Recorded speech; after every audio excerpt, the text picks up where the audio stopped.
let's do a little recap, okay? Who has the donkey party defended since Trump has been in office? And I'm counting on you guys to let me know if I miss anybody, okay? Here's who the Democrats have defended because of Trump derangement syndrome. MS-13, Hamas, Antifa, the Squad, rats in Baltimore. That makes sense, actually. I mean, can't spell Democrat without rat. And now, Al freaking Sharpton. That's right. The race-baiting, tax-evading, Jew-hating Al Sharpton. This guy, first of all, I'm not surprised. I saw this coming. I knew they were going to circle the wagons around this clown because they got to oppose Trump at all costs, even if it's to their detriment. That's why I said Trump derangement syndrome is a real thing. You abandon all logic, all reason, all critical thinking because you have to oppose Trump no matter what it is. No matter what it is, you have to stand your ground. And it just gets better each day. Sadly, Al Sharpton isn't the worst that they've defended. I mean, MS-13, they're worse, right? We know that. But damn, Al Sharpton, okay, this guy, I'm real sick of this dude. Really sick of him, okay? For my entire life, he has acted as the self-appointed spokesperson of the black community. He's always throwing his weight around, showing up at events, shaking down corporations, making false race accusations, creating racism where none exists. He is a race hustler. The other day I talked about poverty pimps, right? Those are your politicians. Well, they work in tandem with goons like this guy, Al Sharpton, to keep blacks dumbed down and divorced from reality. That's why he's always talking about racism this and Trump that, white supremacy this and that. He's made a career off of this crap. And so have so many others. Now, it is an industrial complex. But Al Sharpton specifically acts as though he is some high priest in the black community, and nothing could be further from the truth. I remember when I went to Washington, D.C. back in October for the Young Black Leadership Summit. He slammed that summit on TV talking about, look at all these youngsters going to the White House. We're going to dress you for a photo op.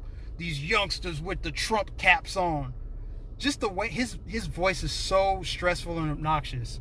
But like everything he was saying to undermine black people that don't want to be Democrats, black people that think for themselves and support the president, he did everything in his power to try to undermine that. Knowing damn well it was a lie. He knew that was a lie because most people paid for their own ticket to go to that summit.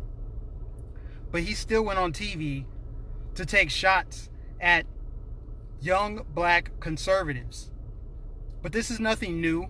He's led the charge for many years on this. But what he does do, because he does have a platform on MSNBS, because he has that platform, he uses that platform to normalize black people attacking other black people. That's what he has done his entire career. And because he's normalized it, that's why you get other politicians and other figureheads in the mainstream that go out and shame people who think different from them. But this guy, come on, he is a scumbag. Come on, Democrats. Kamala Harris defended this guy. See, this is how you know everything is working according to Trump's plan. I don't care what anybody says. I don't care what the never Trumpers like Ben Shapiro say. How is this not 4D chess? He knows exactly how they're going to respond to him. But they don't know what he's going to do next. So every time he tweets something, it sends him into scramble mode. They're literally like 24/7 Trump coverage. They cover him the way meteorologists cover the weather, around the clock. they're constantly waiting for him to do something next, and they don't know what it's going to be. So he keeps them on their heels, and whoever he decides to criticize, rightfully criticize, they have to defend him. Because the monster that they've created, where everybody thinks the same, it's one giant groupthink, hive mind, they can't go against the grain, even if they're like, ooh, this is tough. It's like, nope, I gotta go out and defend them. I gotta defend Antifa. I gotta defend MS-13. Remember Nancy Pelosi? What about that spark of divinity that all human beings possess? I'm like, no, they're animals. Let PETA defend them. But she still went out there and defended MS-13 because she was pandering to her radical base. And that's what Al Sharpton has done too. That's what all of these leftists have done, is they have to defend whoever Trump attacks. And whoever Trump supports, whatever Trump says is good, they have to say is bad. Did you ever think you would see Democrats and liberals become pro-war? Right? When he took office, they're like, he's definitely gonna start a war with Iran and North Korea. This is dangerous. He's got his finger on the nuclear button and blah, blah, blah. And then next thing you know, he's meeting with Kim Jong-un, and they're like, he's cozying up to a dictator. Right?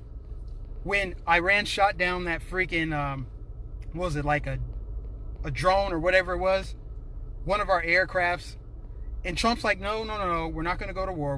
This is senseless to retaliate. They're like, why won't he show any backbone and fight them? Why won't he retaliate?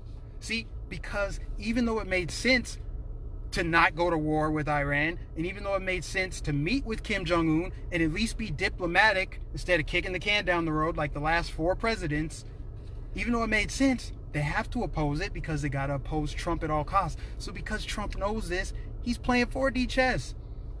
So what he's doing right now is rightfully criticizing every single person that deserves criticism. It's not like he's just picking on somebody. They deserve criticism. And he's making the media contort and bend over backwards and jump through hoops to defend the indefensible.